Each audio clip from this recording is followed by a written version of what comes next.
enforce the supposed laws passed by Congress. But what these agencies would do is they make up their own laws. And then they take the power of the people, which should be from Congress. Congress is the House of Representatives, it's supposed to be the voice of the people, and the Senate is supposed to be the voice of the separate states.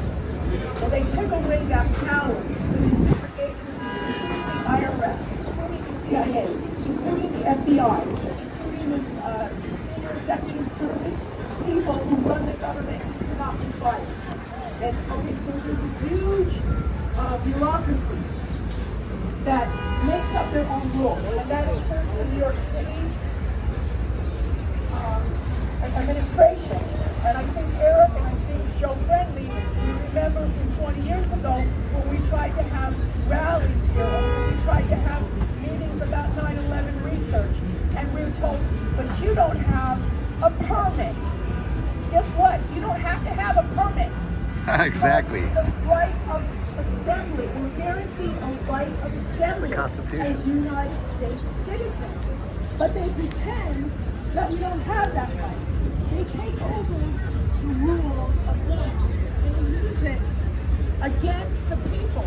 These rights that we're guaranteed are supposed to be used for the people, but they turn them against people. And you can even see it with the voting when they had Bush versus Gore. The Supreme Court decided that they were going to stop counting the votes.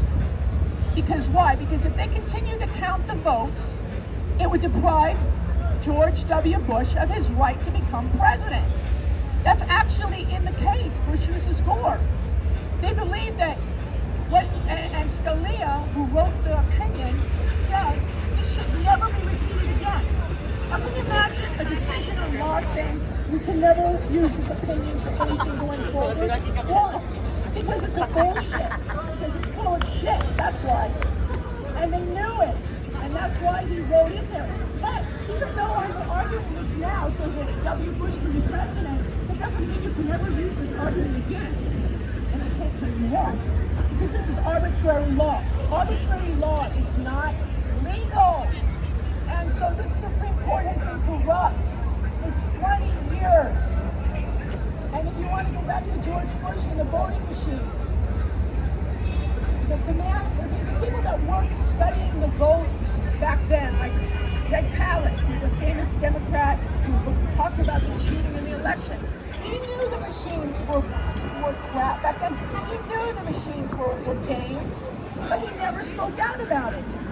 Why? Why don't people know?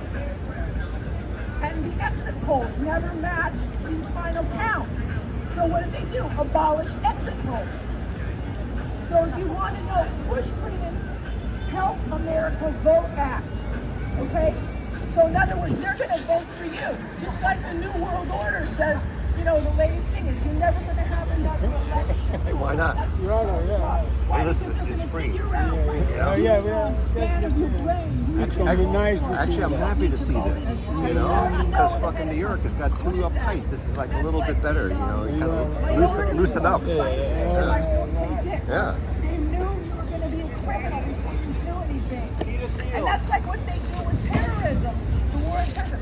We as a red know that you have a profile. You're going to be a terrorist or you're going to be a murderer. So we got to make laws against you before you do anything. So anyway, yeah, the voting is a big problem because people no longer care about their vote because it's been cheated for so long. And none of these people that are supposedly elected have actually been elected.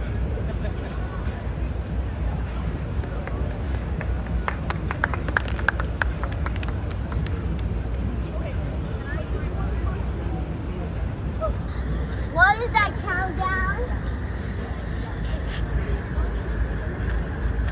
I want to take a break in the country and get back to Native people. I want to read a quote from a Native person from this book. All the real Indians died off. That's the name of the book. Here's the quote. A key to understanding the relationship between Native Americans and non-natives in California is to recognize that our shared past contains a genocide of monstrous character and proportion, perpetrated by democratic, freedom-loving citizens in the name of democracy.